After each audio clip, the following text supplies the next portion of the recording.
కప్పలు పాలు. రెండు కప్పపిల్లలు ఎంతో సరదాగా స్నేహంగా ఉంటాయి. రెండూ కలిసి ఒకరోజున పాలు నిండి ఉన్న ఒక పాత్రపైన ఆడుకుంటూ పొరపాటున రెండూ ఆ పాలపాత్రలో పడిపోయాయి. పైకి రావడానికి ఎంత ప్రయత్నించినా రాలేకపోతున్నాయి. పాలతో నిండి ఉన్న పాత్ర అంచులు పైకి రావడానికి అనుకూలంగా లేవు, జారిపోతున్నాయి. ఇక లాభం లేదని ఒక కప్ప ప్రయత్నం మానేయడంతో చచ్చిపోయింది.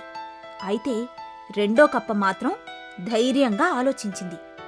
ఇక్కడి నుంచి బయటపడ్డానికి ఏదైనా దారి దొరక్కపోతుందా అని ఆలోచించింది. తన కాళ్లతో పాలని చిలకడం ఆరంభించింది. అలా చిలకడంతో వచ్చిన నురగ ద్వారా తేలుతూ మెల్లగా పైకి వచ్చి పాత్ర నుంచి బయటపడింది. అందుకే దేనికైనా ఆలోచన కావాలి. ఆలోచిస్తే అదృష్టం కూడా కలిసొస్తుంది.